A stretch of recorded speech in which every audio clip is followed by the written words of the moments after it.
Sir ಹತ್ರ ಬನ್ನಿ, ಹತ್ರ ಬನ್ನಿ ಸರ್. ಮಾಧ್ಯಮಗಳ ಮೇಲೆ ಅವರಿಗಿದ್ದ ಅಪಾರ ಪ್ರೀತಿ ಮತ್ತು ವೃತ್ತಿ ಬದ್ಧತೆಯನ್ನು ಪ್ರಶಂಸಿಸಿ ಇಂದು ಮಂಡ್ಯ ಜಿಲ್ಲಾ ಜರ್ನಲಿಸ್ಟ್ ಕ್ಲಬ್ ನಿಮ್ಮೆಲ್ಲರ ಸಮಕ್ಷಮದಲ್ಲಿ ಗೌರವಿಸಿ ಅಭಿನಂದಿಸುತ್ತಿದೆ.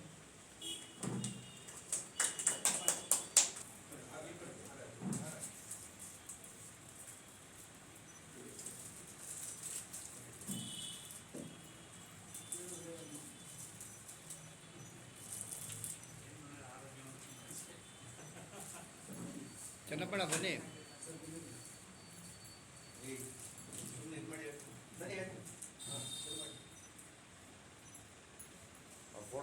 ಕೂಡಲೇ ಅಂಕಣ ಬರೆಯೋ ಅವಕಾಶ ಸಿಕ್ತು. 3 ಮೆಟ್ರೋ ಇತ್ತು. ನಮ್ಮ ಮೆಟ್ರೋ ಸಪ್ಲಿಮೆಂಟ್ನಲ್ಲಿ ಸೋಮವಾರ, ಬುಧವಾರ, ಶನಿವಾರ 3 ಮೆಟ್ರೋಗೆ 3 ಅಂಕಣ ಬರೀತಾರೆ. ಒಂದು ಸೋಮವಾರ ಏನು ಸಮಾಚಾರ ಅಂತ ಒಂದು ಅಂಕಣ ಬರೋದು, ಅದು ಪತ್ರಿಕಾ ವಿತರಕರ ಬಗ್ಗೆ, ಹಿರಿಯ ಪತ್ರಿಕಾ ವಿತರಕರ ಬಗ್ಗೆ, ಪತ್ರಿಕಾ ವಿತರಕರ ದುಃಖ ದುಮಾನೆಗಳ ಬಗ್ಗೆ ಬರೀತಾ ಇದ್ದೆ. ಆಮೇಲೆ ಬುಧವಾರ ನೋಡಿರೇನು ಇವರನ್ನ ಅಂತ ಧಾರವಾಡ ಭಾಷೆಯೊಳಗೆ ಬರೀತಾ ಇದ್ದೆ. ಅದೇ ಧಾರವಾಡ ಭಾಷೆಯೊಳಗೇ ಅದನ್ನು ಬರೀತಾ ಇದ್ದೆ. ಅಂದರೆ ಸಮಾಜಕ್ಕೆ ಸಾಮಾನ್ಯರು ಕೂಡ ಸ್ಫೂರ್ತಿ ಆಗಬಾರ್ದು ಅಂತ. ಯಾರಾದರೂ ದೊಡ್ಡವರನ್ನೇ ಹುಡ್ಕೊಂಡು ಹೋಗ್ಬೇಕು ಅಂತ, ಟಾಟಾ ಬಿರ್ಲಾನೇ ನಮಗೆ ಸ್ಫೂರ್ತಿ ಅಲ್ಲ, ದೊಡ್ಡವರೇ ಸುಧಾಮೂರ್ತಿಯವರೇ ನಮಗೆ ಸ್ಫೂರ್ತಿ ಅಲ್ಲ. ರಸ್ತೆಯಲ್ಲಿರೋ ಒಬ್ಬ ಕೂಲಿ ಕೆಲಸ ಮಾಡೋನು ಕೂಡ ಒಬ್ಬ ಸ್ಫೂರ್ತಿ. ಒಂದು ಕತೆ ನಾನು ಹೇಳಬೇಕು. ಗಂಗಪ್ಪ ಅಂತ. ಗಂಗಪ್ಪ, ನಾನು ಚೆನ್ನಮ್ಮ ಸರ್ಕಲ್ ಹೋಗ್ತಾ ಇದ್ದೆ. ಒಂದು ಟನ್ನಷ್ಟು ಕಬ್ಬಿಣವನ್ನು ಮೈ ಮೇಲೆ ಹಾಕ್ಕೊಂಡು ಒಂದು ದಾರ ಕಟ್ಕೊಂಡು ಎಳ್ಕೊಂಡು ಹೋಗ್ತಾ ಇದ್ದ. ಅವನಿಗೆ ವೆಹಿಕಲ್ಸ್ ಬರ್ತಾ ಇದ್ರು, ಟ್ರಾಫಿಕ್ ಜಾಮ್ ಆಗ್ತಾ ಇತ್ತು, ಅಥವಾ ಯಾವುದರ ಮೇಲೂ ಆತನಿಗೆ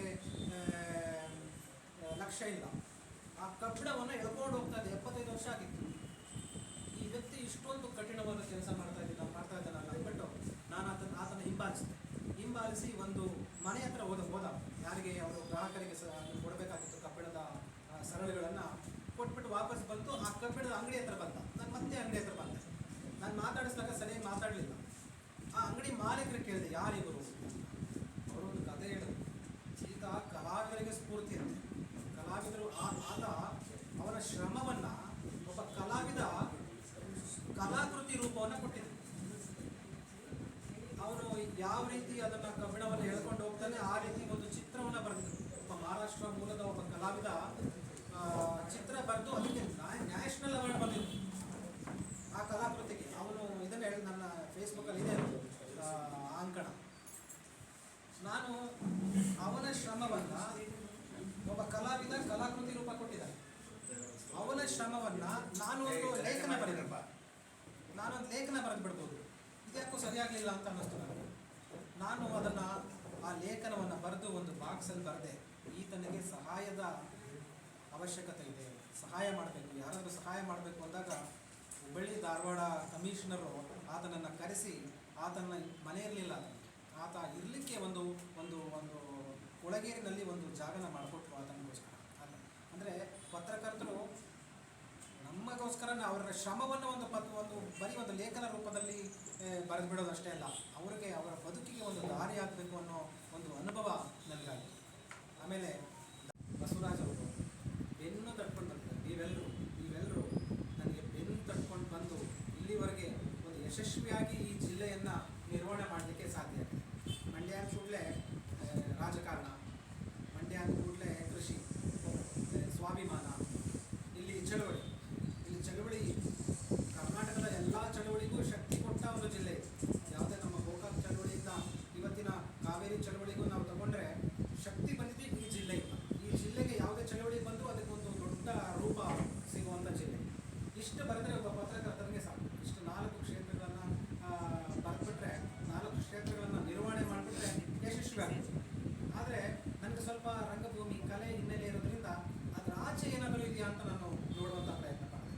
ಅದರ ಆಚೆ ನೋಡಿದಾಗ ನನಗೆ ಕಂಡದ್ದು ಈ ಎಲ್ಲ ಚಳವಳಿ, ರಾಜಕಾರಣ, ಎಲ್ಲದಕ್ಕೂ ಸ್ಫೂರ್ತಿಯಾದ ಒಂದು ಸಾಂಸ್ಕೃತಿಕ ಹಿನ್ನೆಲೆ. ಕಲಾಮಂದಿರದಲ್ಲಿ ನಡೆಯುವಂಥ ನಾಟಕಗಳು, ಜಾನಪದ, ಇಲ್ಲಿರುವಂಥ ಮೂಡಲ್ಪಾಯ ಯಕ್ಷಗಾನ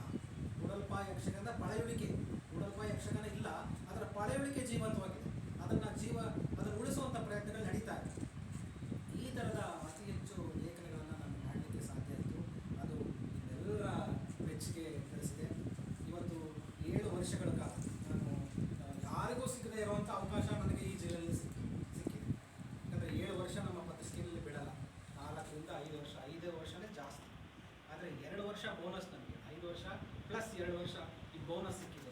ಈ ಎಲ್ಲ ಅನುಭವಗಳ ಮೂಟೆಯೊಂದಿಗೆ ನಿಜವಾಗ್ಲೂ ಹೃದಯ ಭಾರ ಆಗಿದೆ, ಬೆನ್ನು ಭಾರ ಆಗಿದೆ.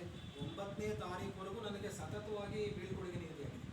9ನೇ ತಾರೀಕುವರೆಗೂ ನಾನು 10ನೇ ತಾರೀಕಿಗೆ ಚಿತ್ರದುರ್ಗಕ್ಕೆ ಹೋಗ್ತಾ ಇದ್ದೀನಿ, ಹಿರಿಯ ಚಿತ್ರದುರ್ಗ ಜಿಲ್ಲಾ ವರದಿಗಾರನಾಗಿ. ಆ ಪ್ರೀತಿಯೊಂದಿಗೆ ನಾನು ಹೋಗ್ತಾ ಇದ್ದೀನಿ. ನಿಮ್ಮ ಪ್ರೀತಿಗೆ ನಾನು ಆಭಾರಿಯಾಗಿದ್ದೀನಿ. ಎಲ್ಲರಿಗೂ ನಮಸ್ಕಾರ. ಕೆಲಸ ಮಾಡಿದ್ದಾರೆ. ಜೊತೆಗೆ ಅವರು ಒಬ್ಬ ಪತ್ರಕರ್ತ, ನಾನು ಆಗಲೇ ಹೇಳಿದಾಗೆ ಒಂದು ಸಾಮಾನ್ಯ ವರದಿಗೆ ಆಚೆಗಿನ ಅದರಿಂದ ಆಚೆಗಿನ ವಿಚಾರಗಳು ಏನು ಅನ್ನೋದ್ರ ಬಗ್ಗೆ ಹೆಚ್ಚು ಅವರು ಧ್ಯಾನಸ್ಥರಾಗಿದ್ದರಿಂದ ಇವತ್ತು ಒಂದು ಯಶಸ್ವಿ ಪತ್ರಕರ್ತರಾಗಿದ್ದಾರೆ. ಅವರೇ ಹೇಳಿದಾಗೆ 2 ವರ್ಷ ಬೋನಸ್ಸಿಂದ ಕೆಲಸ ಮಾಡಿ ಹೋಗ್ತಿದ್ದಾರೆ. ಚಿತ್ರದುರ್ಗಕ್ಕೆ ಹೋಗ್ತಿದ್ದಾರೆ. ನಾನು ಒಂದು 4 ವರ್ಷ ಚಿತ್ರದುರ್ಗದಲ್ಲಿ ವಿಜಯ ಕರ್ನಾಟಕ ರೆಸಿಡೆಂಟಾಗಿ ಕೆಲಸ ಮಾಡ್ತಾ ಇದ್ದಾರೆ, ರೆಸಿಡೆಂಟ್ ಎಡಿಟರಾಗಿ. ನನಗೆ ಭಾಳ ಖುಷಿ ಕೊಟ್ಟಂಥವು. ನನಗೆ ಚಿತ್ರದುರ್ಗ, ಮಂಡ್ಯ ಏನು ಅನ್ನಿಸ್ತಾ ಇಲ್ಲ. ಈಗ ನೀವೇನು ಹೇಳಿದ್ರಲ್ಲ, ಇಲ್ಲಿ ಹೋರಾಟ, ಚಳುವಳಿ, ಅದ್ರ ಇನ್ನೊಂದು ಮುಖ ಚಿತ್ರದುರ್ಗ ಅಂತ ನನಗೆ ಅನಿಸಿದೆ. ನಾನು 4 ವರ್ಷ ನಿಂತಿದ್ದರಿಂದ ಹೇಳ್ತಾ ಇದ್ದೀನಿ. ನಿಮಗೆ ಹೆಂಗೆ ಎಕ್ಸ್ಟೆನ್ಷನ್ ಅಲ್ಲೋ ಅಲ್ಲೂ ಕೂಡ ನಿಮ್ಮ ವೃತ್ತಿಯ ಎಕ್ಸ್ಟೆನ್ಷನ್ ಅದು ನಿಮ್ಗೆ ಖುಷಿ ಕೊಡುತ್ತೆ ಅಂತ ಹೇಳ್ತಾ ಈ ಸಂದರ್ಭದಲ್ಲಿ ನಿಮಗೆ ನಾನು ಶುಭ ಕೋರ್ತಾ ಇದ್ದೀನಿ ಎಲ್ಲರ ಪರವಾಗಿ. ಈಗ ನಮ್ಮ ವೇದಿಕೆಯಲ್ಲಿ ಮತ್ತೊಬ್ಬರು ನೋಡ್ಕೊಂಡ್ಬರ್ಬೇಕು ಅಂತ ನಾನು ಹೋಗಿದ್ದೆ. ಇದನ್ನು ಯಾವ ಪತ್ರಕರ್ತ ಮಾಡಿದ್ರು ಸುಮ್ಮನೆ? ಎಲ್ಲಿ ನೋಡಿದ್ರು ಅಡ್ವರ್ಟೈಸ್ಮೆಂಟ್ ಕೊಡಿ, ದುಡ್ಡು ಕೊಡಿ. ಯಾವ ಎಲೆಕ್ಷನ್ ಕ್ಯಾಂಪೇನ್ ನೋಡಿ ಇವ್ರದ್ದೇ ಅಂತೆ, ನಮ್ಮೂರದೇ. ಇದು ಯೋಗಣ ನೋಡಿ ಹೇಗಿದೆ. ಇವ್ರು ಈಚೆ ತಂದವರೇ ಯಾರು? ಅಷ್ಟು ಕಟ್ಟೆಗಳು ಕಟ್ಟಿದ್ದಾರೆ. ನಾವು ಬೇಕಾಗಿದ್ದಾವೆ. ನಾನು ಜಾಹೀರಾತು ತಗೋಬೇಡಿ ಅಂತ ಹೇಳಲ್ಲ, ದುಡ್ಡು ಇಸ್ಕೋಬೇಡಿ ಅಂತ ಹೇಳಲ್ಲ. ಆದರೆ ಕೆಲಸ ಮಾಡ್ರಪ್ಪ, ನಮ್ಮ ಪತ್ರಕರ್ತರು ನಿಷ್ಪಕ್ಷವಾಗಿ ಕೆಲಸ ಮಾಡಿ ಅಂತೇಳಿ ಮನವಿ ಹಚ್ಬಿಟ್ರೆ ಇನ್ನೇನಿಲ್ಲ. ಇದು ಜಾಗ ಮಾಡ್ಕೊಂಡ್ರಲ್ಲ ನಮ್ಮವರು, ಆ ಥರ ಮಾಡಕ್ಕೆ ಹೊರಟಿದ್ದಾರೆ. ಅದನ್ನು ಶಿಫ್ಟ್ ಮಾಡೋದೇ ಬೇಡ, ಅಲ್ಲೇ ಇರಲಿ ಅಂತೇಳಿ ನಾಗರಾಜ್ ಕೇಳ್ಕೊಂಡಿದ್ದೀನಿ. ಈ ADC ಜನರಲ್ ಮ್ಯಾನೇಜರ್ ಕೆಲವು ಮಾಹಿತಿ ಕೇಳಿದ್ದೀನಿ. ಅದನ್ನು ಇವರೆಲ್ಲ ಮನಸ್ಸು ಮಾಡಿದ್ರೆ ನಮ್ಮ ಅಧ್ಯಕ್ಷರು, ಕಾರ್ಯದರ್ಶಿಗಳೆಲ್ಲ ಒಂದು ಮುನ್ನೋಟವನ್ನು ಅದರಲ್ಲಿ ಬರೀಬೇಕು. ಸಕ್ಕರೆ ಕಾರ್ಖಾನೆ ಎಲ್ಲಿಗೆ ಹೋಗ್ತದದು? 20 ಕಿಲೋಮೀಟ್ರ್. ಕೇಂದ್ರ ಸರ್ಕಾರದ ಕಾನೂನು ಗೊತ್ತಿಲ್ಲ ಇವ್ರಿಗೆ. 20 ಕಿಲೋಮೀಟ್ರ್ ಮುಂದಕ್ಕೆ ಹೋಗ್ಬೇಕು. ಎಲ್ಲಿದೆ 20 ಕಿಲೋಮೀಟ್ರ್ ಮುಂದೆ? ಯಾವ ರೈತರು 600 ಎಕರೆ ಜಮೀನು ಕೊಡ್ತಾರೆ? ಆ ಸಕ್ಕರೆ ಕಾರ್ಖಾನೆ ವೈಭವ ಹೆಂಗಿತ್ತು ಅಂಥದ್ದನ್ನೆಲ್ಲ ಬರೆದಿದ್ದಾರೆ. ಎಷ್ಟು ಮನೆಗಳಿದ್ದು, ಎಷ್ಟು ಆಸ್ತಿ ಇದೆ, ಕೋ ಜನರೇಷನ್ ಮಾಡಿದ್ದಾರೆ. ಎಲ್ಲಿಗೆ ಶಿಫ್ಟ್ ಮಾಡ್ತಾರೆ ಅದನ್ನು? ನಮ್ಮ ಶಾಸಕರುಗಳು, ಸಚಿವರುಗಳು ಏನು ಮಾಡ್ತಾ ಇದ್ದಾರೆ ನನಗೆ ಅರ್ಥನೇ ಆಗ್ತಾ ಇಲ್ಲ. ಅಂಥದ್ದೆಲ್ಲ HSC ಬರೆದಿದ್ದಾರೆ. ನಮ್ಮ ಮಂಜು, ನಮ್ಮ ಹಳೆ ಸ್ನೇಹಿತ ಇದು ಮಾಡಿದ್ದಾರೆ. ಆದರೆ ನಿಮಗೆ ಬೀಳ್ಕೊಡುಗೆ ಎಲ್ಲ ಇದು ನಮಗೆ ಆಗಾಗ್ಗೆ ಸಲಹೆ ಸೂಚನೆ ಕೊಡ್ತಾ ಇರಬೇಕು. ನಮ್ಮ ಪತ್ರಕರ್ತರಿಗೆ ಯೋಗಣ, ನೀವು ಸೀನಿಯರು, ನಮ್ಮ ಚಂದ್ರಗಢಕ್ಕೆ ನಿಮಗಿರ್ತಕ್ಕಂಥ ಕಲ್ಪನೆ ನಮ್ಮೆಲ್ಲ ಬರಬೇಕು. ಇನ್ನೊಂದು RNA ಎಲ್ಲ ಈಗ ರಿಜಿಸ್ಟ್ರಾರ್ ಜನರಲ್ ಆಫ್ ಇಂಡಿಯಾ ಅಂತ. ಈಗ ರಿಜಿಸ್ಟ್ರಾರ್ ಆಫ್ ನ್ಯೂಸ್ ಪೇಪರ್ಸ್ ಇತ್ತು, ಈಗ ರಿಜಿಸ್ಟ್ರಾರ್ ಜನರಲ್ ಆಫ್ ಇಂಡಿಯಾ ಅಂತ. ಅದು ಆ್ಯಕ್ಟ್ನೇ ಬದಲಾವಣೆ ಆಗಿದೆ. ಅಲ್ಲಿ ಪ್ರೆಸ್ ಸೇವಾ ಪೋರ್ಟಲ್ ಅಂತೇಳಿ ಒಂದು ಸೈಟ್ ಮಾಡಿದ್ದಾರೆ, ಅಲ್ಲಿಗೆ ಹೋಗ್ಬೇಕೀಗ. ಅದು ಆಮೇಲೆ ಹೇಳ್ತೀವಿ. ಈಗ ನಮಗೆ ಮಾನ್ಯ ಅದರಿಂದ ನಮಗೆ ಸಹಾಯ ಮಾಡಿ. ಈಗ ಇದನ್ನು ಕೊಡ್ತಾರೆ ನಮ್ಮ ಅಧ್ಯಕ್ಷ ಕಾರ್ಯದರ್ಶಿಗಳು, ನಮಗೆ ಸಹ ಸದಸ್ಯತ್ವ ಕೊಟ್ಟವರಲ್ಲ, ಸಹಭಾಗಿತ್ವ. ಈ ದೇಶದ ಪ್ರತಿಷ್ಠಿತ ಕುದುರೆ ಪ್ರತಿಷ್ಠಿತ ಕ್ಲಬ್ಗಳಲ್ಲಿ ಒಂದು. ಅದು ಯಾರು ಮಾಡಿದವರು? ಇವರು ಪ್ರಜಾವಾಣಿಯವರು ಹೇಳಿದರು, PS ರಾಮರಾವ್. ಎಂಥ ನೋಡಬೇಕು, ಹೋಗಿ 1.5 ಎಕರೆ 2 ಎಕರೆ ಜಮೀನು ಇದೆ, ಸುಂದರವಾದಂಥ ವಾತಾವರಣ. ಅಲ್ಲೋಗಿ ರಮೇಶ ಬಿಸ್ಕಿಟ್ ಒಂದು ಕುತ್ಕೋಬೇಕು, ಮಹಾದೇವ ಕುತ್ಕೋಬೇಕು ಅಂತಕ್ಕೆ ಒಂದು ಅವಕಾಶ ಮಾಡಿಸ್ಕೊಂಡಿದ್ದೀವಿ. ಅದೇ ಥರ ಇಲ್ಲೇನು ತೊಂದರೆ ಕೊಡಲ್ಲ, ಸಹ ಸದಸ್ಯರು ಸಹಾಯ ಮಾಡೋದು ಹೇಳಿ.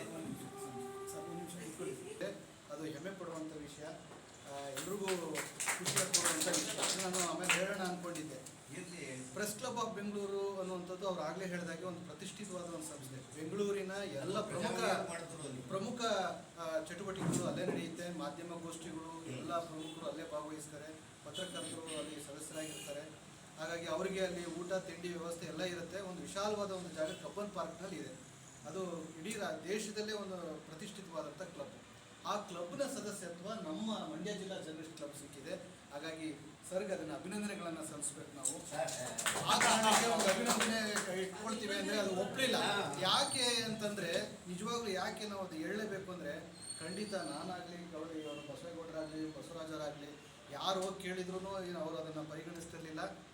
ಆದರೆ ಕವಳೆ ಚೆನ್ನಪ್ಪರವರು ಮಾತಿಗೆ ಬೆಲೆ ಕೊಟ್ಟಿದ್ದಾರೆ. ಯಾಕೆಂದರೆ ಅವ್ರು ಒಂದು ಮಾತು ಹೇಳಿದ್ರು ಅವತ್ತಿನ ಸಂದರ್ಭದಲ್ಲಿ, ನಮಗೊಂದು ಇದೇ ಥರ ಇವತ್ತು ಹೇಗೆ ನಾಗರಾಜ್ ಸರ್ ಅವ್ರನ್ನ ನಮ್ಗೊಂದು ಮೆಂಬರ್ಶಿಪ್ ಕೊಡಿ ಅಂತ ಕೇಳ್ತಾ ಇದ್ದಾರೋ ಹಾಗೆ ಅಲ್ಲಿ ಹೋಗಿ ಕೇಳಿದಾಗ ಅವ್ರು ಹೇಳಿದರು, ಏನು ಸರ್ ನೀವು ಹಿಂಗೆ ಕೇಳ್ತಾ ಇದ್ದೀರಾ, ನೀವು ಆಲ್ ಇಂಡಿಯಾ ಲೆವೆಲಲ್ಲಿ ಇಂಡಿಯಾ ಪ್ರೆಸ್ ಕ್ಲಬ್ಬಲ್ಲಿ ಪ್ರೆಸ್ ಕ್ಲಬ್ ಆಫ್ ಇಂಡಿಯಾದಲ್ಲೇ ನೀವು ಮೆಂಬರ್ ಇದ್ದೀರಿ, ನಮ್ಮನ್ನು ಕೇಳ್ತೀರಲ್ಲ, ನೀವು ಕೆಲಸ ಮಾಡಿ ಸರ್, ನೀವು ಖಂಡಿತ ಮಾಡಿ, ನೀವು ಒಳ್ಳೊಳ್ಳೆ ಉದ್ದೇಶ ಇಟ್ಕೊಂಡಿದ್ದೀರಾ, ನೀವು ಮಾಡಿ ನಮ್ಗೆ ಸಪೋರ್ಟ್ ಇರುತ್ತೆ ಅಂತೇಳಿ ಅವ್ರು ಹೇಳಿದ ಒಂದೂವರೆ ತಿಂಗಳಿಗೆ ನಮಗೆ ಮೆಂಬರ್ಶಿಪ್ ಕೊಟ್ಟಿದ್ದಾರೆ.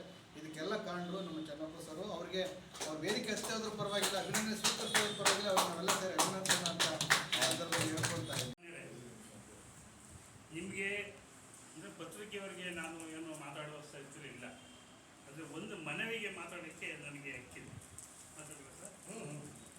ನಮ್ಮದು 1934 ಉದ್ಘಾಟನೆ ಆಗಿದೆ. ಹಿಂದೆ ಇದ್ದಂಥ ಅಧ್ಯಕ್ಷರು DC ಜಿಲ್ಲಾಧಿಕಾರಿ, ಸುಮಾರು ಒಂದು 11 ಜನ ಜಿಲ್ಲಾಧಿಕಾರಿಗಳು ಅಧ್ಯಕ್ಷರಾಗಿದ್ದರು. ನಂತರ ಫಸ್ಟು ಗಿಜಾಟೇಟ್ರು ಪಾಪಯ್ಯನವರು ಅಧ್ಯಕ್ಷರಾದರು. ನಂತರ ಈ ಲೆವೆಲ್ ನಾನು ಬಂದಿದ್ದೇನೆ ಅಂತ. ನಮ್ಮಲ್ಲಿ ಕಾಲಕ್ಕೆ ಬೈಲವನ್ನು ತಿದ್ದುಪಡಿ ಮಾಡ್ಕೋಬೇಕು ಅಂತಿದೆ. ಅದ್ರ ಪ್ರಕಾರ ನಾವು 40 ಕಿಲೋ ಮೈಸೂರು ಚನ್ನಪಟ್ಟಣ ಬಿಟ್ಟು ಮುಂದಕ್ಕೆ ಅಥವಾ ಊಟಿಗೋ ಅಥವಾ ಕೊಡಗೋ ಮತ್ತು ಬೇರೆ ಎಲ್ಲಿ ಬೇಕಾದ್ರೂ ಮಾಡ್ಕೋಬೋದು. ಈ 40 ಕಿಲೋ ಒಳಗಡೆ ನಾವು ಅಪ್ಲಿಕೇಶನ್ ಮಾಡೋಕ್ಕೆ ಬರೋಲ್ಲ. ಈ ಸ್ಪೋರ್ಟ್ಸ್ದವರು ಬಂದಲ್ಲ 10 ಸಾರಿ ಕೇಳಿದ್ದಾರೆ. ನಮ್ಮ ಕಾಲಕ್ಕೆ ಬೈಲ ತಿದ್ದುಪಡಿ ಮಾಡ್ಕೊಳ್ಬೇಕಾದ್ರೆ ನಿಮ್ಗೆ ಸಹಾಯ ಮಾಡ್ಬೋದಿಲ್ಲ. ಈಗಿನ ಪರಿಸ್ಥಿತಿಯಲ್ಲಿ ನಾನು ಮಾಡೋಕ್ಕೆ ಇದನ್ನು ಬೈಲ ತಿದ್ದುಪಡಿಗೆ ನಾನು ಪ್ರಪೋಸಲ್ ಕೊಡ್ತೀನಿ. ಇದು ನಿಮ್ಮಿಂದ ಬೇರೆ ಕ್ಲಬ್ಗಳಿಗೂ ಅನುಕೂಲ ಆಗಲಿ. ಇದು ಈ ಪ್ರಪೋಸಲ್ಗೆ ಬಂದಿಲ್ಲ. ಜನರ ಬಡಿ ಸ್ಪೆಷಲ್ ಜನರ ಬಡಿದೇ ಮಾಡಬೇಕು ಇದನ್ನು. ನನಗೆ 23 ನೆಕ್ಸ್ಟ್ ಮಂತ್ 23ಕ್ಕೆ ಜನರ ಬಡಿ ಇದೆ. ಅದನ್ನು ಮಂಡಿಸಿ ಸ್ಪೆಷಲ್ ಜನರ ಬಡಿ ತರೋಕ್ಕೆ ಪ್ರಯತ್ನ ಮಾಡ್ತೀನಿ. ಅದಕ್ಕೆ ದಯಮಾಡಿ ತಾವೆಲ್ಲ ಅಲ್ಲಿಂದ ಬರುವವರೆಗೂ ಈ ನಂಬಿಕೆನ ಇಟ್ಕೊಳ್ಳಿ ಅಂತ ನಾನು ನಮಗೆ ಕಂಟ್ರೋಲ್ ಇರೋದು ನೋಂದಣಿ ವಿಚಾರದಲ್ಲಿ. ಯಾರಾದರೂ ಹೊಸದಾಗಿ ಪತ್ರಿಕೆಗಳನ್ನು ಆರಂಭಿಸಬೇಕು ಅಂತಂದರೆ ಅವರು ಮೊದಲು RNI ಏನು ನ್ಯೂಸ್ ಪೇಪರ್ ಆಫ್ ಇಂಡಿಯಾ ಅಂತ ಏನು ಇರ್ತಿತ್ತು, registrar of newspaper of India ಅಂತಿತ್ತಲ್ಲ, ಅದನ್ನ ಈಗ PRGI ಅಂತ ಮಾಡಿದ್ದಾರೆ, ಪ್ರೆಸ್ ಜನರಲ್ ಆಫ್ ಇಂಡಿಯಾ ಅನ್ನೋ ಅರ್ಥದಲ್ಲಿ. ಸೊ ಅಲ್ಲಿ ನೋಂದಣಿ ಮಾಡ್ಕೊಳ್ಳೋಕ್ಕೆ ಪ್ರೊಸೀಜರ್ ಇತ್ತು. ಆ ಪ್ರೊಸೀಜರ್ಗಳನ್ನು ಕಾಯ್ದೆಯ ಚೌಕಟ್ಟಿನಲ್ಲಿ ಒಂದಷ್ಟು ಬದಲಾವಣೆ ಮಾಡಿ, ಮೊದಲು ನಮಗೆ ಅದನ್ನು ವಿವರವಾಗಿ ಕವಳೆ ಚೆನ್ನಪ್ಪ ಉಪನ್ಯಾಸದಲ್ಲಿ ಹೇಳ್ತಾರೆ, ಮೊದಲು ನಮಗೆ ನಾವು ಯಾವುದೇ ನೋಂದಣಿ ಮಾಡ್ಕೊಳ್ಳುವಾಗ ನಾವು ಫೀಸ್ ಕಟ್ಟೋ ಅವಶ್ಯಕತೆ ಇರಲಿಲ್ಲ. ನಾವು ಪ್ರೊಸೀಜರ್ ಎಲ್ಲ ಆದಮೇಲೆ ಯಾವತ್ತೂ ಇಲ್ಲ, ಫೀಸೇ ಕಟ್ಟಿಲ್ಲ ಬಿಡಿ ಅದಕ್ಕೆ. ಆದರೆ ಈಗ ಏನು ಮಾಡಿದ್ದಾರೆ, ಒಂದು ನಾಮಿನಲ್ ಫೀಸನ್ನು ಅವರು ಫಿಕ್ಸ್ ಮಾಡಿದ್ದಾರೆ, 1,000 ರೂಪಾಯಿ. ಆ ಮುಖಾಂತರ ನೋಂದಣಿ ಆಗುತ್ತೆ. ಆಮೇಲೆ ಒಂದು ನಿಗದಿತ ಸಮಯದಲ್ಲಿ ನಾವು ಪತ್ರಿಕೆಯನ್ನು ಹೊರತರಬೇಕು, ತರಲಿಲ್ಲ ಅಂದರೆ ಆ ಟೈಟಲು ಬ್ಲಾಕ್ ಆಗುತ್ತೆ. ಇದು ಮತ್ತೊಂದಷ್ಟು ಏನಾದ್ರು ಒಂದಷ್ಟು ನಿಯಮಗಳಿದೆ, ಅದನ್ನು ವಿವರವಾಗಿ ಹೇಳ್ತಾರೆ. ಸೊ ಇದನ್ನು ನಾನು ನಿಮಗೆ ಹೇಳಲಿಕ್ಕೆ ಎಡಿಷನ್ನು ಮತ್ತು ಮಂಡ್ಯ ಎಡಿಷನ್ 2 ಎಡಿಷನ್ಗಳನ್ನು ಕಳೆದ 50 ವರ್ಷಗಳಿಂದ ನಡೆಸ್ಕೊಳ್ತಾ ಬಂದಿದ್ದಾರೆ. ಈಗ ಒಂದು 6-7 ತಿಂಗಳ ಹಿಂದೆ ಆ ಪತ್ರಿಕೆಯ ಸುವರ್ಣ ಮಹೋತ್ಸವವನ್ನು ಕೂಡ ನಾವೆಲ್ಲ ಸಂಭ್ರಮದಿಂದ ಆಚರಿಸಿದ್ವಿ. ಹಾಗಾಗಿ ಈ ವಿಷಯದ ಬಗ್ಗೆ ತುಂಬ ಅಧಿಕೃತವಾಗಿ ಮಾತಾಡುವಂಥ ಎಲ್ಲ ಅರ್ಹತೆಗಳನ್ನು ಅವರು ಹೊಂದಿದ್ದಾರೆ. ಯಾಕೆಂದರೆ ಮಂಡ್ಯ ಜಿಲ್ಲೆಯಲ್ಲಿರೋ ಎಲ್ಲ ಪತ್ರಿಕೆಗಳನ್ನು, ಸಾಕಷ್ಟು ಪತ್ರಿಕೆಗಳನ್ನು ನೋಂದಣಿ ಮತ್ತು ಮರು ನೋಂದಣಿ, ನವೀಕರಣ ಎಲ್ಲ ಮಾಡೋ ಕೆಲಸದಲ್ಲಿ, ಮತ್ತು ಯಾವುದಾದ್ರೂ ಪತ್ರಿಕೆಯ ಅದರ ಕಂಟಿನ್ಯೂಟಿ ವಿಷಯದಲ್ಲಿ ಏನಾದರೂ ಸಮಸ್ಯೆಗಳಿದ್ರೆ ಅದನ್ನೆಲ್ಲ ಬಗೆಹರಿಸಿಕೊಡುವಂಥ ಕೆಲಸವನ್ನು ನಿರಂತರವಾಗಿ ಮಾಡ್ತಿದ್ದಾರೆ. ಆ ಹಿನ್ನೆಲೆಯಲ್ಲಿ ಅವರು ನಮ್ಮೆಲ್ಲರಿಗೂ ಒಂದು ರೀತಿ ಮಾರ್ಗದರ್ಶಕರಾಗಿದ್ದಾರೆ. ಹಾಗಾಗಿ ಅವರು ಈ ವಿಷಯದ ಬಗ್ಗೆ ಒಂದೆರಡು ವಿಷಯಗಳನ್ನು ಮಾತಾಡ್ತಾ ಇದ್ದಾರೆ. ಆ ಕರ್ನಾಟಕ ಪಾರ್ಲಿಮೆಂಟ್ ಪತ್ರಸಂಘ ಶ್ರೇಷ್ಠತೆಯನ್ನು ಕೊಟ್ಟಿದೆ. ಆದರೆ ಬಂದಂತಹ ದಿನಗಳಲ್ಲಿ ಇದೆಯಲ್ಲ, ಇದು ನನಗನ್ಸುತ್ತೆ ಏನೋ ಧೂಳು ಬರ್ತಾ ಇದೆಯೋ ಏನು ಬರ್ತಾ ಇದೆಯೋ ಒಂದು ಅರ್ಥ ಆಗ್ತಾ ಇದೆ. ದಯವಿಟ್ಟು ಪತ್ರಿಕೋದ್ಯಮಿಗಳು ನಾವು ಸಮಾಜಕ್ಕೆ ಮಾದರಿಯಾಗಿರ್ಬೇಕು. ನಮಗೆ ನಿಜವಾಗ್ಲೂ ಏನು ಮಂಡ್ಯ ಜಿಲ್ಲಾ ಜರ್ನಲಿಸ್ಟ್ ಅಸೋಸಿಯೇಷನ್ ಅಂತ ಇದೆಯಲ್ಲ, ಸಮಾಜಮುಖಿಯಾಗಿ ಕೆಲಸ ಮಾಡಬೇಕು ಅಂತಕ್ಕ ಹಿನ್ನೆಲೆಯಲ್ಲಿ ಅವರ ಜವಾಬ್ದಾರಿನೂ ಇದೆ. ಭವಿಷ್ಯ ಕಾಸವಾಡಿ ಮಾಧ್ಯಮವನ್ನು ನಾವು ಸದಸ್ಯರು ಮಾಡ್ಕೊಂಡೆ ಅವ್ರು ಮಾಡಿದ್ವಿ. ಸಮಾಜಕ್ಕೆ ಕಳಕಳಿ ಎಷ್ಟಿದೆ ಅವರಲ್ಲಿ, ಎಷ್ಟಿದೆ, ಮುಂಜು ಅಷ್ಟಿದೆ, ಇವರೆಲ್ಲ ಎಷ್ಟಿದೆ. ಬಹುಶಃ ಪತ್ರಿಕೆಯಲ್ಲಿ ಇದಕ್ಕಿಂತ 4 ಪಟ್ಟು ಜಾಸ್ತಿ ಇದೆ. ಅಂಥವ್ರನ್ನ ಸಂಘಟನೆ ಎಲ್ಲರೂ ಸಹ ಇದೆಲ್ಲ ಉದ್ದೇಶವು ಇಷ್ಟೇ, ಸಂಘಟನೆ ಬಲಿಷ್ಠಗೊಳಿಸಬೇಕು, ಒಳ್ಳೆಯ ಥರದಲ್ಲಿ ಇರಬೇಕು. ನಮ್ಗೆ ಅದಂತೂ ನಾವಂತೂ ನೋಡಿಯಪ್ಪ, ಕೈಗೆ ಒಡ್ಡಲ್ಲ, ಕಾಯೇನು ಒಡ್ಡಲ್ಲ. ನೀವಿರ್ತಕ್ಕಂಥ ಬೆಳವಣಿಗೆ ಇಷ್ಟ ಬಂದೆ ನಮಗೆ ಜಾಸ್ತಿ ಏನು ಹಣ ಪಣ ಏನು ಬೇಡ ನಮಗೆ, ನಾವು ಯಾವುದೂ ಬೇಡವರು.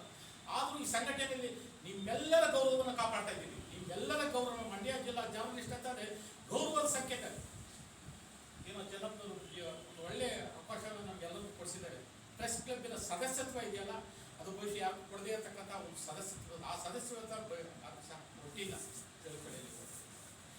ಏನು ಬೇಡಿ ನೀವು ಇದೊಂದಕ್ಕೆ ನಾವು ಇಬ್ಬರು ಮಹನೀಯರುಗಳು ಅಂತ ನಾನು ಭಾವಿಸ್ಕೊಳ್ತೀನಿ ನಾನು.